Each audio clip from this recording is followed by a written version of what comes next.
விஜயமன் madam இங்கே madam, இந்த மாதிரி கேரக்டரு பெரும்பாலும் ஒரு பெரிய கமர்ஷியல் ஹீரோயின், நல்ல தெரிஞ்ச ஹீரோயின்ட்ட கொடுத்தா வேண்டாம் அப்படிம்பாங்க, ரிஸ்க்காக இருக்குது, நிறைய விமர்சனங்கள் வரும் அப்படிம்பாங்க. அப்புறம் செட்டில் நடிக்கிறதும் ரொம்ப கஷ்டம். நீங்கள் எப்படி தைரியமாக அதை ஒத்துக்கிட்டீங்க?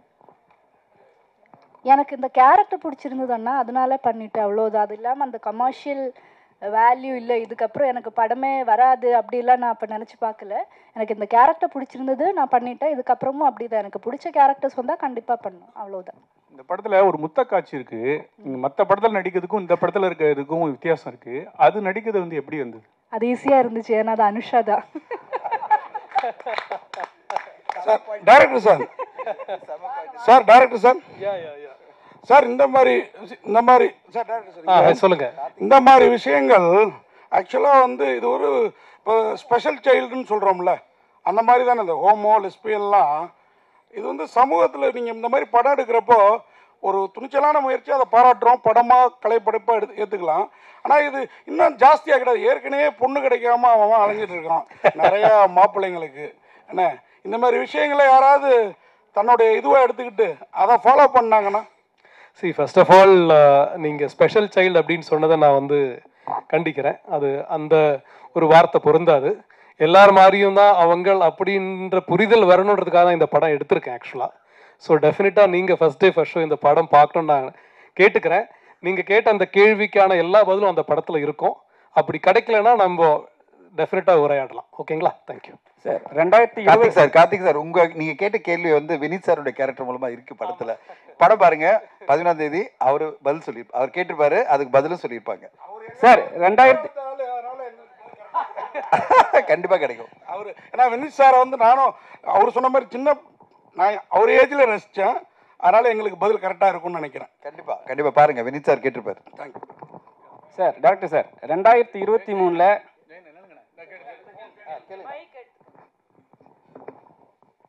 சார், இதில் 2 பெண்ணுங்க காதலிக்கிறாங்க. அவங்க வந்து தனியாக வாழணும்னு சொல்லிட்டு நினைக்கிறாங்க. அதுக்கு அப்பா அம்மா ஒத்துழைக்க மாட்டேங்கிறாங்க. பட் வழக்கமாக ஏற்கனவே நீங்கள் கோட் பண்ண மாதிரி தான் சமுதாயத்தில் வந்து ஒரு ஆண் பெண், ஆணுக்கு ஒரு பெண் அப்படின்னு சொல்லிட்டு தான் இருக்குது. பட் இந்த மாதிரி ஏற்கனவே கார்த்திக் சொன்ன மாதிரி பெண் கிடைக்க மாட்டேது அப்படின்னு சொல்லிட்டுலாம் சொல்கிறாங்க. நீங்கள் வந்து இதை வந்து வற்புறுத்தி சொல்லும்போது நாடு முழுக்க இந்த மாதிரி ஆச்சுனாக்கா அப்புறம் குழந்தை பிறப்பு எப்படி நடக்கும்? அப்புறம் அதுக்கு பிறகு வந்து பெண்கள் அவங்க மட்டுமே குடும்பம் நடத்தலாமா? இந்த மாதிரி கேள்வியெல்லாம் இருக்குது. இதுக்கெல்லாம் நீங்கள் என்ன விட சொல்ல போகிறீங்க படத்தில்? எனக்கு ஆக்சுவலி ரொம்ப சந்தோஷமாக இருக்குங்க.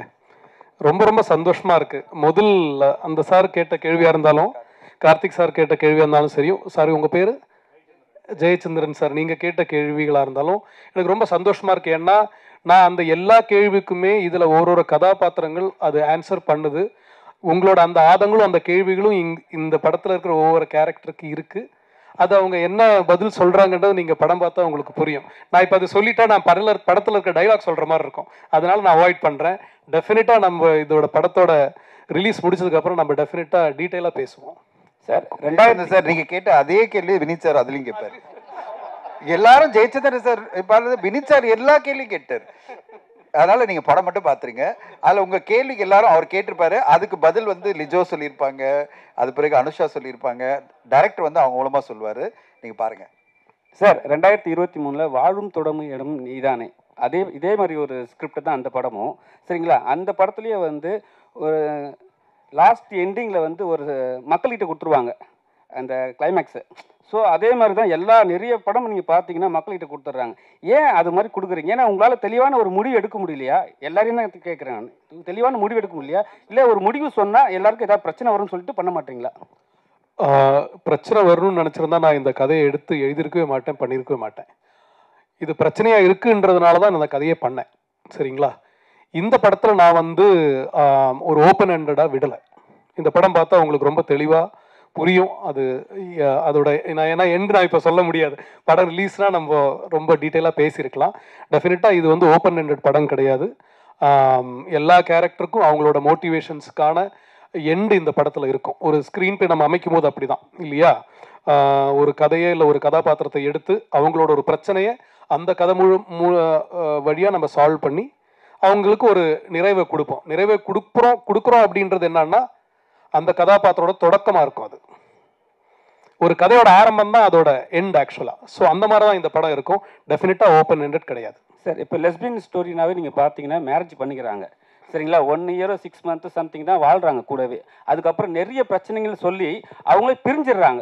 ஸோ இவங்களுக்குலாம் வந்து ஒரு சொல்யூஷன் இருக்கும் அந்த படத்தில். ஏன்னா நிறைய பேர் வந்து நிறைய படம் எடுத்துட்டாங்க இதே மாதிரி, ஆனால் கடைசி வரைக்கும் சொல்யூஷன் கொடுக்கவே மாட்டாங்க. இப்போ இருக்கிற லெஸ்பியனுக்கு இந்த படம் வந்து சொல்யூஷன் கொடுக்குமா? நீங்கள் கேட்குற கொஸ்டின் வந்து ஆக்சுவலி லெஸ்பியன் சார்ந்தது கிடையாது, காதல் சார்ந்தது. காதலிக்கிறவங்க எல்லாரும் சேர்ந்து இருக்கிறாங்களா? இல்லை இல்லையா? ஆக்சுவலாக நல்லா கேட்டுங்க, இதுக்கு காதலுக்கும் லெஸ்பியனுக்கும் நிறைய வித்தியாசம். ஆனால் உங்களோட பார்வையில் அது மாதிரி, எங்களோட பார்வையில் இது மாதிரி சரிங்களா. லெஸ்பியன் என்னன்னா அவங்களுக்குள்ள உள்ள வந்து லவ், நீங்கள் சொல்கிறீங்க லவ்ன்றீங்க, ஆனால் வந்து வெளியே வந்து பேசும்போது சம்திங் பண்ணும்போது டோட்டலாகவே அவங்க சண்டை போட்டுக்கிறாங்க. லவ் பண்ணும்போது ஈஸியாக இருக்குது, அப்புறம் வந்து மேரேஜ் பண்ண பிறகு கொஞ்சம் கஷ்டப்படுறாங்க. அது க்ளீனாக வெளியே நம்ம காட்டுறாங்க. ஸோ அதை பற்றி இருக்கா? இது வந்து மேரேஜ் பற்றியெல்லாம் இல்லைங்க. இது வந்து இந்த பர்டிகுலர் ரிலேஷன்ஷிப் பற்றியான புரிதல் தான் இந்த படம். காதல் என்பது பொதுவிடமே சொல்லியிருக்கோம்ல, யார் வேணால் காதலிக்கலாம், அப்படி தான் இந்த படம். நீங்கள் கேட்குற இந்த கேள்வி வந்து எல்லா ரிலேஷன்ஷிப்லேயும் இருக்குது.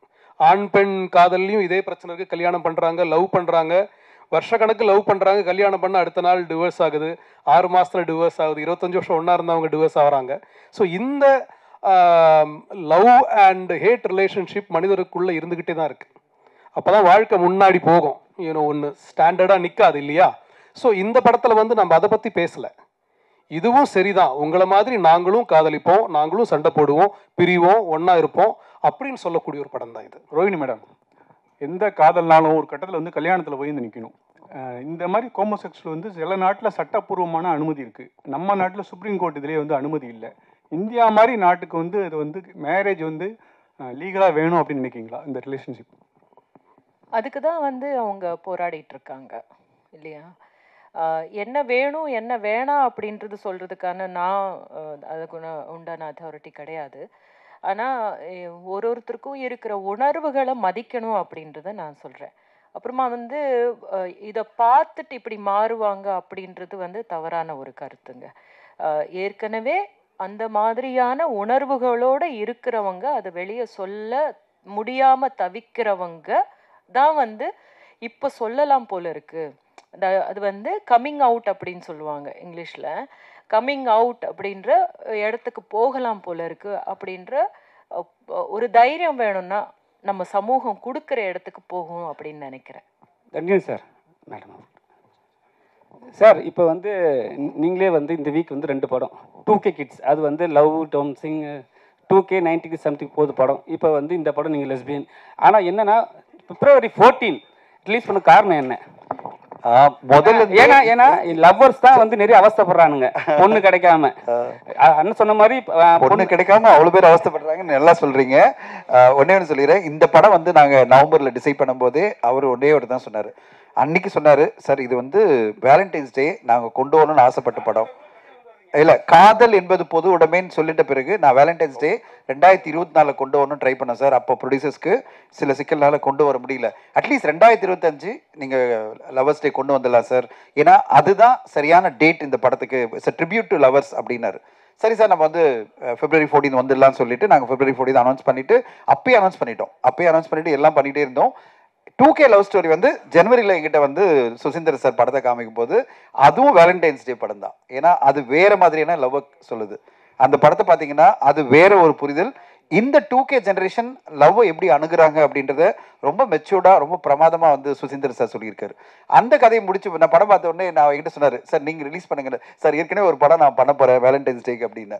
இல்லை சார், எனிவே நாங்கள் வேலண்டைன்ஸ் டே கொண்டு வரணும்னு பிளான் பண்ணிட்டோம், நீங்கள் நடுவில் இருங்க, 2 படத்தையும் உங்களால் மேனேஜ் பண்ண முடியினாரு. உண்மையிலே சேலஞ்சாக தான் இருக்குது எனக்கு, ஏன்னா 2 பேரையும் மேனேஜ் பண்ணணும், 2 ப்ரொமோஷனும் பார்க்கணும், 2 ஈவெண்ட் அரேஞ்ச் பண்ணணும். ஆனால் 2 வேறு விதமான படங்கள், ஒரே மாதிரி படங்கள் இல்லை, அது வேறு மாதிரியான ஒரு கான்செப்ட் படம். இது எனக்கு மனசளவில் ஆத்மார்த்தமான ஒரு படம். மனசளவில் ஆத்மார்த்தமான படம்னா சில படங்கள் நம்ம நெஞ்சில் வந்து ஆழமாக பதியும், அந்த மாதிரி ஒரு படம் அது. அது இந்த கால யங்ஸ்டர்ஸ் எப்படி வந்து காதல் அணுகிறாங்கன்றதை பார்க்கும்போது ஒரு நம்பிக்கை கொடுக்குற அந்த படம் அது 2K லவ் ஸ்டோரி. இந்த படம் மனசளவில் நம்மளை வந்து ரொம்ப பாதிக்குது. மனசளவில் வந்து இந்த ஒரு கம்யூனிட்டின்னு அப்படின்னு நம்ம ஒதுக்கிடாம அவங்க பார்ட் ஆஃப் அவர் ஃபேமிலி, நம்ம ஃபேமிலி தான் அவங்க. அவங்களுக்கு ஒரு உணர்வு இருக்குல்ல, படம் ஃபுல்லாக உணர்வுகளை பற்றி தான் அந்த படம் பேசும். உணர்வுகளை புரிஞ்சுக்கிட்டிங்கன்னா உங்களுக்கு வந்து எல்லாமே எம்பத்தி பண்ணுவீங்க. நீங்கள் வந்து இவங்களை ஒதுக்கி வைக்கிற ஒரு கம்யூனிட்டி கிடையாது, இல்லை அந்த செக்மெண்ட் கிடையாது. எல்லாருமே நம்மளை சார்ந்தவங்க தான், அவங்களும் நம்மளோட இருக்கிறவங்க தான். அந்த உணர்வுகளோட நம்ம ஒத்துக்கணும் அவங்கள அப்படின்றதுக்காக இந்த படம் ரொம்ப அருமையாக வந்திருந்தது. பார்த்த உடனே நானும் என் மனைவி தான் பார்த்தோம். இது வந்து நான் அது ஒரு மேல் பெர்ஸ்பெக்டிவ் அப்படின்லாம் இல்லை, என் மனைவிங்க வந்திருக்காங்க. நாங்கள்லாம் பார்த்த உடனே இந்த படம் வந்து நல்லா இருக்குது, இந்த படம் நம்ம கண்டிப்பாக மக்கள் மத்தியில் கொண்டு செல்லணும் அப்படின்னு ஆசைப்பட்டு கொண்டு வந்திருக்கோம். ஊடக நண்பர்கள் துணையோட, மக்களோட துணையோட இந்த படம் வந்து பரவலான மக்களை ரீச் பண்ண நம்புகிறேன். ஒரே விஷயம் சொல்ல, இன்னைக்கு காலையில் நான் டிஸ்ட்ரிபியூட்டர்கிட்ட நான் பேசியிருந்தேன், எங்கள் டீம் ஃபுல்லாக, தமிழ்நாடு ஃபுல்லாக. அவங்க சொன்னாங்க, காதல் வந்து பொது உடைமை பற்றி எல்லா ஸ்க்ரீன்லும் வந்து போடணும்னு ஆசைப்பட்றாங்க, இந்த படத்துக்கு ஏதோ ஒரு விஷயம் இருக்குது அப்படின்னு நம்புகிறாங்க அப்படின்னாங்க. நான் சொன்னேன், மல்டிப்ளெக்ஸ்ல எல்லாம் இந்த படம் கண்டிப்பாக வரணும், மக்கள் மத்தியில் இந்த படத்துக்கு ஒரு எதிர்பார்ப்பு இருக்குது, அந்த ஒரு நல்ல ஒரு நம்பிக்கை இருக்குது. அந்த நம்பிக்கை ஏற்ற மாதிரி நீங்கள் படம் பார்க்கும்போது நீங்கள் கண்டிப்பாக சொல்லுவீங்க நம்புகிறேன். ஏன்னா இந்த படத்தை பார்த்த சில ஊடக நண்பர்கள், இப்போ சில பேர் தான் பார்க்க முடிஞ்சது. ஏன்னா நாங்கள் வந்து ஒரு இன்ஃப்ளூயன்சஸ் இல்லை, ஃப்ரெண்ட்ஸை கூப்பிட்டு படம் காமிக்கும் போது அவங்க எல்லாருமே சொன்னாங்க, சார் அருமையான படம் கொடுத்துருக்கீங்க அப்படின்னாங்க. அது நீங்களும் சொல்லுவீங்க நாளன்னைக்கு அப்படின்னு நான் நம்புகிறேன். நீங்களும் சொன்ன பிறகு அது கண்டிப்பாக மக்கள் மத்தியில் போய் சேரும், மக்களும் அதே மாதிரி சொல்லுவாங்க. அதுக்கு பிறகு இந்த படம் அதுக்கான ஆடியன்ஸை போய் ரீச் பண்ணிடும் நம்பிக்கையோடு தான் காத்திருக்கிறோம். மேடம், ரோகிணி மேடம், நீங்கள் பேசுகிறப்ப சொன்னீங்க இந்த மாதிரி மாறிடுவாங்க அப்படிங்கிறதெல்லாம் நான் ஏற்றுக்க மாட்டேன் அப்படின்ட்டு. அது அவங்களுக்குள்ளாரே உள்ளதுன்னு. அப்படின்னா அது ஒரு திருநங்கை மாதிரி, ஒரு ஸ்பெஷல் சைல்டு மாதிரி அவங்களுக்குள்ள பர்டிகுலர் கேரக்டர் தானே, டேரக்டர் இல்லைன்னாரு. இருங்க, உங்கள்கிட்ட இன்னொரு கேள்வியும் கேட்டுறேன். இப்போ நான் ஹாஸ்டலில் இருந்திருக்கிறேன், ஒரு 3 வருஷம் ஊட்டியில் படிச்சிருக்கிறேன். அப்போது நமக்கும் நம்ம ஃப்ரெண்ட்ஸுங்க சில தடம் மாதிரி போயிருக்குது. ஆனால் திருப்பி எல்லாருமே இப்போ ஃபேமிலி மேனாக கல்யாணம் பண்ணிட்டு குழந்தை குட்டி பார்த்துட்டு வாழ்ந்துட்டு தான் இருக்கிறாங்க. ஓகேங்களா? இந்த மாதிரி படங்கள் அந்த மாதிரி மாற்றுறதுக்கு வாய்ப்பு இல்லையா? நீங்கள் சொன்னதுனால சொல்கிறேன், இவருக்கும் அதே கேள்வி தான் கேட்குறேன். ஏன்னா என்கிட்ட ஒரு ஸ்பெஷல் சைல்டு பையன் இருக்கிறான். ஹரிதாஸ் பார்த்த பிறகு இவனை எப்படா வளர்க்க போகிறோங்கிற பயம் இருந்தது. இப்போ வளர்த்துக்கிட்டு இருக்கான் நல்லாவே. ஸோ அந்த மாதிரி இந்த மாதிரி பசங்களை வச்சுருக்க பேரண்ட்ஸுக்கு இந்த படம் ஒரு ஆறுதலாக, இந்த மாதிரி இருந்தாலும் ஏற்றுக்குவாங்க அப்படிங்கிற முடிவை தருமா, அதையும் கேட்குறேன். ஸோ பேசிக்கலி இது வந்து ஃபேமிலிஸ்க்கான ஒரு படம் தான்.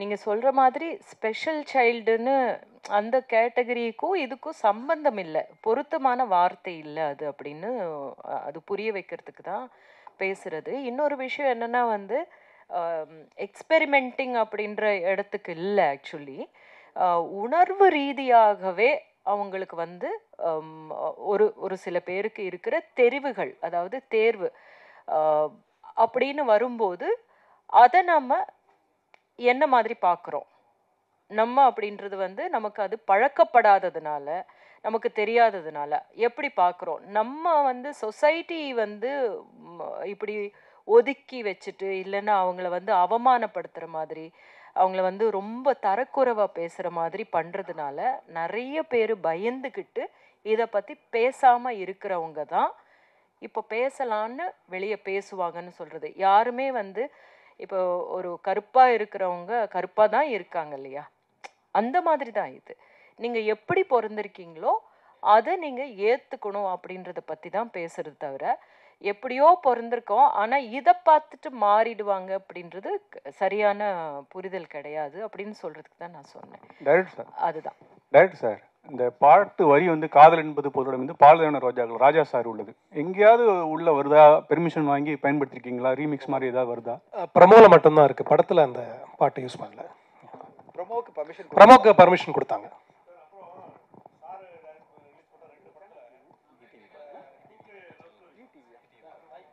சார் சார் வரும் sir sir director sir sir ஆக்சுவலாக இப்போது நம்ம இந்த விஷயங்கள் வந்து ஃபேமிலியிலேருந்து ஃபஸ்ட்டு ஆரம்பிக்கணும். இங்கே இங்கே யா ஃபேமிலியில் இருந்தால் ஃபஸ்ட்டு நம்ம இந்த விஷயத்த கொண்டு வரணும் அப்படின்னு நீங்கள் எப்படி ரைட் பண்ண ஆரம்பிச்சிங்க? ஏன்னா அது ரொம்ப சிக்கலான ஒரு விஷயம், அதை குறித்து சொல்லுவாங்க. அதே மாதிரி வந்து இப்போ இருக்க யங் ஜென்ரேஷன் மேக்ஸிமம் வந்து இந்த விஷயங்களை வந்து மேக்ஸிமம் ஏற்றுக்கிறாங்க.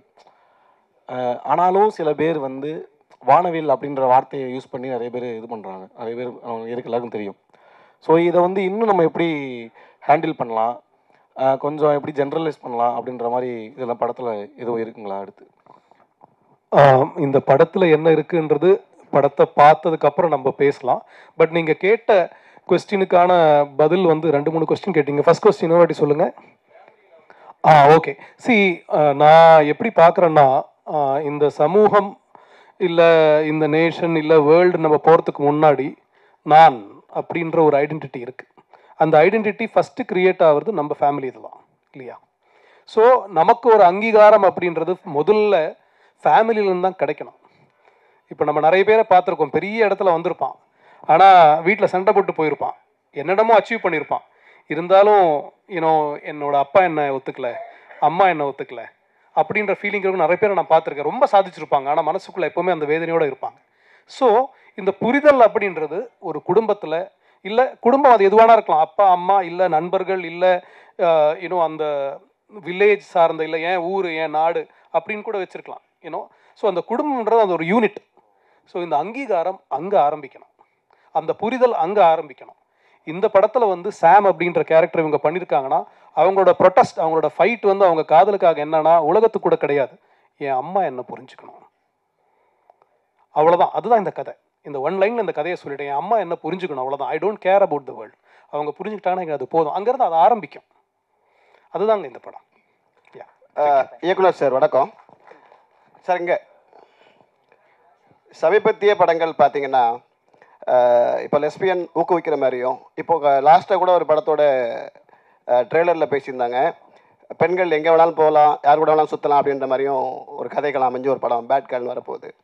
சமீபத்தில் இந்த மாதிரி படங்கள் வர்றதுனால நாட்டில் ஏதாவது சீர்குலைவுகள் ஏற்படாது, நம்ம கலாச்சாரம் கெட்டு போகும் அப்படின்னு நினைக்க மாட்டீங்களா சார்? டெஃபினட்டாக கிடையாதுங்க. ஏன்னா ஒரு கலாச்சாரத்தில் இருந்து தான் ஒரு கதை உருவாகுது, ஒரு கலாச்சாரத்தில் இருந்து தான் ஒரு கதை உருவாகுது. நம்ம வாழ்வியல் இருந்து தான் ஒரு படத்தை நம்ம உருவாக்குறோம், இல்லை கவிதை உருவாகுது, இல்லை புத்தகம் உருவாகுது. ஸோ ஒரு ரெஸ்பான்சிபிளான கலேஷ், ஒரு ரெஸ்பான்சிபிளான ஒரு கதையும் ஒரு ஆடியன்ஸும் ஒரு செட் ஆஃப் கலைஞர்களும் சேர்ந்து ஒரு படைப்பை கொடுக்கும்போது நம்ம அதை பற்றி யோசிப்போம், சரிங்களா? ஸோ இந்த கதை வந்து ஒரு உரையாடலை தான் ஸ்டார்ட் பண்ணோம். இதில் இந்த கதையில் வந்து நம்ம இப்படி இருக்கிறது தான் சரி அப்படின்னு சொல்லி நம்ம க்ளோரிஃபை பண்ணுறது கிடையாது. இந்த கேள்வியை நான் வந்து நீங்கள் என்கிட்ட கேட்டது சந்தோஷம், அதுக்கு ஆன்சர் பண்ணிட்டேன். பட் இந்த கேள்வியை நம்ம வந்து நிறைய வயலன்ஸை, இப்போ நம்ம என்டர்டெயின்மெண்ட் சொல்கிறோம் இல்லையா, நிறைய வயலன்ஸை க்ளோரிஃபை பண்ணுற படங்களை வந்து, அது மீன்ஸ் அது கரெக்டு, அது வந்து ஹீரோயிசம் அப்படின்னு சொல்லி கொண்டாடுற ஒரு நிறைய படங்கள் இருக்குது. அந்த படம் சமூகத்துக்கு என்ன பண்ணுது அப்படின்ற ஒரு கொஸ்டினும் நம்ம இது கூட சேர்ந்து கேட்கணும் அப்படின்னு நான் உங்களை கேட்டுக்கிறேன். Thank you sir. தரஞ்சன் சார், ஒரே ஒரு கேள்வி சார் உங்களுக்கு தான். முடிச்சுக்கலாம். ஒரே ஒரு செகண்ட் சொல்லிடுறேன். சார் கேட்டதுக்காக சொல்கிறேன். சார் எவ்வளோ அழகாக சொன்னார் பாருங்க. வயலண்ட்டான பல படங்கள் பார்க்குறோம். ஒரு ஹீரோ வந்து 100 பேரை கொலை பண்ணுறது, கத்தியில் குத்தி ரத்தமாக கொல்றதெல்லாம் பார்க்குறோம். அது சமுதாயத்தை பாதிக்காத போது, இது உணர்வுபூர்வமாக ஒரு பெண் இன்னொரு பெண்ணை நேசிக்கிறா, என் சின்ன வயசுலேருந்தே இதுதான் என்னுடைய அன்பு அப்படின்னு சொல்கிறது வந்து அந்த பெண்ணுடைய உணர்வு. அது எல்லா பெண்களுக்கும் இது வரணும்னு அவசியம் இல்லை, எல்லா பெண்களும் அப்படிலாம் கிடையாது. அப்படிப்பட்ட ஒரு பெண்ணுக்கு நம்ம ஆதரவு கொடுக்கணும் உணர்வுபூர்வமாக அப்படின்றதான் இந்த கதை சொல்ல வருது. தவிர உலகத்துக்கு எல்லா பெண்களும் இப்படி இருக்கணும்னு நம்ம சொல்லலை, இதை என்கரேஜும் பண்ணலை. இன்ஃபேக்ட் வினீத் சார் கேரக்டர் மூலமாக, ரோஹிணி மேம் கேரக்டர் மூலமாக பல கேள்விகள், உங்களுக்கு இருக்க எல்லா கேள்விகளுக்கும் அந்த கேரக்டர்ஸ் பதில் சொல்லும். எது லிஜோமல் கேரக்டர், அதாவது அந்த சாம் என்ற கேரக்டரும் அனுஷா வந்து கேரக்டர் நந்தினி கேரக்டர்லையும் அவங்க பதில் சொல்லுவாங்க. கடைசியில் உணர்வுபூர்வமாக புரிய வைப்பாங்க ஆடியன்ஸ்க்கு, இது எங்களுடைய உணர்வுகள், இந்த உணர்வுகளை நீங்கள் ஏற்றுக்கணும் அப்படின்ற மாதிரி அவங்க சொல்கிறாங்க. இந்த இது வந்து ஒரே ஒன்று சொல்லிடுறேன் ஊடக நண்பர்களுக்கு. நாங்கள் வந்து சென்சர் போகும்போது நீங்கள் கிட்ட மாதிரி தான் முதல்ல சென்சர் நாங்கள் போகிறோம். அதுலேருந்து ஒரு அப்ஜெக்ஷன் வந்துகிட்டே இருந்தது. அதில் ஒருத்தர் வந்து ரொம்ப அப்ஜெக்ட் பண்ணிட்டே இருந்தாங்க, இது ஏ சர்டிஃபிகேட் கொடுக்கணும் படம், ஏன்னா இது வந்து ஒரு குறிப்பிட்ட சமுதாயத்தை மட்டும்தான் இது வந்து ஏற்றுக்க முடியும் அப்படின்னு சொல்லும்போது, நானும் டைரக்டர் உட்காந்துருக்கோம். நாங்கள் பிடிவாதமாக சொன்னோம், இது எல்லா தரப்புக்குமான ஒரு படம், எல்லா குடும்பங்களும் பார்க்கணும், அதனால் நாங்கள் ரிவைசிங் கமிட்டிக்கு போகிறோம் அப்படின்னு சொன்னோம். ரீஜனல் ஆஃபீஸர் சொன்னார், சரி ரிவைசிங் கமிட்டிக்கு போங்க அப்படின்னாங்க. இன்ஃபேக்ட் எங்களுக்கு என்ன சொன்னாங்க, அடல்ட்ஸ் ஏ சர்டிஃபிகேட் கொடுத்து பல கட்ஸ் கொடுக்குறேன் அப்படின்னாங்க. நாங்கள் என்ன சொன்னோம், இல்லை இதில் எங்களுக்கு இதை ஏற்றுக்கொள்ள முடியாதுன்னு ரிவைசிங் கமிட்டி போகலாம். நாங்கள் ரிவைசிங் கமிட்டியில் 10 பேர் பார்த்தாங்க, 6 பேர் பெண்கள். ஒரு ஒப்பனாசில் 6 பேர் பெண்கள், 4 பேர் ஆண்கள். படம் பார்த்து முடித்த உடனே 6 பேருமே குடும்பஸ்தர்கள். ஒரு ஒப்பனா சொல்லிடுறேன், குடும்பஸ்தர்கள்னா குடும்பம், அவங்களுக்கு குழந்தைகள் இருக்குது. எல்லாருமே நான் பார்த்த உடனே உள்ளே போகும்போது தான், ஓ இவங்கெல்லாம் வந்திருக்காங்களா, அதாவது முக்கியமான ஆளுமைகள்லாம் வந்திருக்காங்க. ஏன்னா ரீஜனல் ஆஃபீஸர் முக்கியமான ஆளுமைகளை கூப்பிட்டுருக்காங்க, ஏன்னா இது ஒரு சென்சிட்டிவான படம், நீங்கள் வந்து பாருங்க அப்படின்னு ரிவைசிங் கமிட்டியில். அந்த ரிவைசிங் கமிட்டி உள்ளே கூப்பிட்ட உடனே நம்ப மாட்டீங்க, நான் எக்ஸாசரேட்டே பண்ணல, உள்ளே போன உடனே UA 16+ நோ கட்ஸ், படத்தை ரிலீஸ் பண்ணுங்கள், சூப்பராக பண்ணியிருக்கீங்க நாங்கள். இதை விட எங்களுக்கு என்ன ஒரு அங்கீகாரம் வேணும். அவங்க ஒன்றே ஒன்று சொன்னாங்க, நான் நினச்சேன் UA, நாங்கள் கேட்டது UA, அதில் ஏதோ கட்ஸ் கொடுக்க போகிறாங்கன்னா ஒரு கட்ஸும் கிடையாது. நாங்கள் அவ்வளோ ரசித்தோம் இந்த படத்தை, இவ்வளோ மெச்சூரிட்டியான ஒரு படத்தை கொடுத்துருக்கீங்க, எல்லா ஃபேமிலியும் பார்க்க வேண்டிய படம், இது எதுக்கு ஏ சர்டிஃபிகேட்டு, யூஏ தான், நீங்கள் படத்தை கொண்டு போங்க, ரிலீஸ் பண்ணுங்க அப்படின்னு உடனே எழுந்துங்க போங்க அப்படின்னாங்களா. நாங்களாம் அப்படியே பிரமிப்பாக உட்காந்து பார்த்துட்டு இருந்தோம். நானும் 2 பேரும் அப்படியே எழுந்து வந்தோம். கண்டிப்பாக அந்த உணர்வுபூர்வமாக இந்த படத்தில் நீங்கள் மட்டும் கொஞ்சம் ஒன்றிட்டீங்கன்னா அந்த ப்ரெஸ் ஷோவில் அப்படி முடியும் போது நீங்களும் இதே வார்த்தை அந்த சென்சர் ஆஃபீஸரில் இருந்த எல்லா போர்டும் சொன்ன மாதிரி எங்களுக்கு அந்த அங்கீகாரம் கொடுப்பீங்கன்னு நம்பிக்கையோட காத்திருக்கிறோம். வெகு விரைவில் உங்களுக்கு படத்தை காமிக்கிறோம். சார் உங்களுக்கு கடைசியாக ஒரு கேள்வி சார், உங்களுக்கு மட்டும்தான் சார். லாஸ்டா 2K கிட்ஸ் நம்ம ஆடியோ அந்த படம் வேண்டாம், இந்த படத்தை பத்தி பேசல சார். அதை பத்தி பேசல. நீங்க ஒரு கொஸ்டின் வச்சீங்க சார், படம் வெளியாகிற படங்கள்ல 93% ஃபிளாப் ஆகுது, 3% தான் ஹிட் ஆகுது அப்படின்னு சொல்லி 7% தான் ஹிட் ஆகுதுன்னு சொல்லியிருந்தீங்க. இது எங்களுடைய கேள்வி என்னன்னு கேட்டீங்க அப்படின்னா, எல்லாருமே ஒவ்வொரு மேடையிலையும் சொல்றாங்க படம் தொடர்ந்து ஃபிளாப் ஆகுது, ஓட மாட்டேங்குது, லாஸ் ஆகுது, எல்லாரும் சொல்றாங்க. எல்லாருக்கும் இந்த ஆதங்கம் எங்களுக்கும் இருக்கு. நான் என்ன கேட்கறேன்னு கேட்டீங்கன்னா, ஒரு படம் நம்ம மேக்கிங் பண்றதுக்கு ஒரு 50 கோடி செலவாகுது அப்படின்னா 250 கோடி ஒரு ஹீரோ ஹீரோயின் சம்பளத்தை திணிக்கும் போது அது லாஸ் ஆகுது. நம்ம யாருமே அதை யோசிக்கிறது இல்லை. என்ன பட தயாரிப்பாளரும் சரி, இயக்குனரும் சரி, யாரும் யோசிக்கிறல. ஒருத்தவங்களுக்கு கால் சீட் வேணும் அப்படின்றதுக்காக 150 கோடிக்கு நடிச்சுட்டு இருந்தவங்கள 250 கோடி கொடுத்து புக் பண்றாங்கல்ல. இப்போ லாஸ் எதனால சார் வருது? இந்த பெரிய நடிகர் நடித்த படங்களில் ஒரே ஒரு புரிதல், நான் தனியாக ஒரு ஒர்க் ஷாப்பே உங்களுக்கு பண்ணிடுறேன், ஏன்னா அதெல்லாம் நான் பண்ணிட்டு இருக்கிற ஆள் தான். பெரிய நடிகர் நடித்த படங்களில் 70% 80% ரெவன்யூ வந்து அதர் ரெவன்யூலேயே உங்களுக்கு வந்துடும். எதனால் அவ்வளோ சம்பளம் கொடுக்குறாங்கன்னா, ஒரு டிஜிட்டல் வந்து அவ்வளோ விலை கொடுத்து வாங்க ரெடியாக இருக்காங்க, சேட்டலைட் வாங்க ரெடியாக இருக்காங்க, மியூசிக் வாங்க ரெடியாக இருக்காங்க. ஆனால் அதே ஒரு சின்ன படமாக வரும்போது எல்லாரும் சொல்கிற ஒரே வார்த்தை என்ன தெரியுமா சார்? ஊடகங்கள் என்ன சொல்லுது, ஆடியன்ஸ் என்ன சொல்கிறாங்க, அது பிறகு வாங்குறேன்றாங்க. வினித் சார், எந்த அளவு, அதாவது நாங்கள் எப்படி ஒரு சின்ன படம் எடுத்த எல்லா தயாரிப்பாளரும் நம்பி இருக்கிறது எது தெரியுமா? உங்களையும் ஆடியன்ஸை தான் நம்பி இருக்கும். அவங்க நல்லா இருக்கு சொன்னாதான் சேட்டலைட் வந்து வாங்குவாங்க, டிஜிட்டல் வாங்குவாங்க. பெரிய நடிகர் நடிச்ச படம்னா எல்லாத்தையும் வந்து முதலே வாங்கிடுவாங்க. அதனால அவங்களுக்கு எந்த பயமும் இல்லை. அதனால அந்த படத்தோட கம்பேர் பண்ணாதீங்க. நாங்கள்லாம் வந்து எதிர்பார்த்துட்டு இருக்கிறது உங்களை மாதிரி இந்த மாதிரி படங்களுக்கு உங்களுடைய ஆதரவு தான். வினித் சார், லாஸ்ட் கொஸ்டின் என்னன்னா, ரொம்ப நாளுக்கு அப்புறம் இது மாதிரி ஒரு படம் பண்ணுறீங்க தமிழ் சினிமாவில். ஏன்னா நீங்கள் வந்து 80s 90s வந்து உங்களை வந்து கொண்டாடினாங்க. ரொம்ப நாள் படம் பண்ணாத காரணம் என்ன? ஏன் வந்து ஃபஸ்ட் இப்போ ரொம்ப நாளுக்கு அப்புறம் இந்த படம் பண்ண காரணம்? ஆனால் வந்து சோஷியல் மீடியாவில் கடைசி வரைக்கும் அவங்க ட்ரெண்ட் பண்ணே இருக்காங்க. சந்திரமுகியாக இருந்தாலும் சரி, சக்கரையாக இருந்தாலும் சரி, எல்லாமே ட்ரெண்ட் பண்ணுங்க. அது எப்படி பார்க்குறீங்க? இல்லைங்க, ஆஸ் அன் ஆக்டர் எனக்கு வந்து டெலிபரேட்டாக ஒரு கான்ஷியஸாக எடுத்த பிரேக் அப்படிலாம் கிடையாது. வாய்ப்புகள் கம்மி தான் டெஃபினெட்லி. அண்ட் அது 2 ரீசன்ஸ். ஒன்று நம்மளோட சக்ஸஸ் ரேஷியோ, அது பொறுத்த வரைக்கும் தான் நமக்கு வாய்ப்புகள் வரும். எனக்கு ஆனால் பர்சனல் நோட், எனக்கு வந்து அந்த கேரக்டர் சேலஞ்சிங்காக இருக்கணும், என்னால் ஏதாவது கான்ட்ரிபியூட் பண்ண முடியணும். அப்படி இருக்கிறது தான் நான், especially after the point of time, இப்போ at this point of my career, at this age, this is the time to explore different characters. So அதனால டைம் எடுத்து இப்போ வர்ற எல்லா ரோலும் பண்ணாமல், இப்போ மலையாளத்தில் நான் பண்ணிட்டு இருக்கேன் நிறைய படங்கள், தமிழ் ஆல்சோ வரும்போது இந்த மாதிரி தான் ரேராக வருது. ஸோ அதுதான் உண்மை ஆக்சுவலி. அதனால நான் டெலிபரேட்டாக பிரேக்கு அப்படியெல்லாம் இல்லை. அஃப்கோர்ஸ் மை டான்ஸிங் ப்ரொஃபஷன், என்னோட டான்ஸ் ஸ்கூல் அதெல்லாம் ஒரு சைடில் வேறு போயிட்டுருக்கு. But as an actor I think it is very important. ஏன்னா மக்கள் மனசில், இப்போ நீங்கள் சக்கரை எடுத்து சொல்கிறீங்க, காதல் தேசம் எடுத்து சொல்கிறீங்க, மே மாதம், ஒரு Chandramukhi, that goodwill is so important. நம்ம என்ன பெர்ஃபார்ம் பண்ணியிருக்கோம் அது எப்போ அது மனசில் இருக்கும் மக்களுக்கு. இப்போ இன்றைக்கும் எங்கிட்ட இப்போ மோர் தென் 33 இயர்ஸ் அவரம் பற்றி இன்றைக்கும் நான் ஒரு கேபில் ஏறினா அந்த படத்தை பற்றி அந்த கேரக்டர் பற்றியும் மக்கள் எங்கிட்ட பேசுகிறேன்னா, it is because of that craft, அந்த டைரக்டரோட, அந்த ரைட்டரோட, இளையராஜா சாரோட மியூசிக், அந்த டீமோட ஒர்க். ஸோ அந்த மாதிரி டீமில் அந்த மாதிரி ஒரு வாய்ப்பு வரும்போது தான் பண்ணணுன்றது என்னோட ஒரு பேசிக் பாலிசி. அப்போ தான் மக்கள் மனதில் நம்ம இருக்கும். ஸோ அதனால ஆஃப்டர் லாங் டைம் எனக்கு இந்த மாதிரி, of course I have done in between படங்கள் பண்ணிட்டு இருந்தேன். ஜேபி when he sent the script I was so fascinated. ஏன்னா அந்த ஏஜுக்கு ஏற்ற மாதிரி நான் இதுவரை பெர்ஃபார்ம் பண்ணாத மாதிரி. அண்ட் ஸோ அது ஒரு சேலஞ்சாக இருந்தது. And I was confident. அது தட் இஸ் வெரி இம்பார்ட்டன்ட். இது பண்ணி it has to be justified. அது நம்ம டிஸ்கஷன்லேயே he also felt the confidence that என்னால் பண்ண முடியும். அப்படி வந்தது. தேங்க்யூ.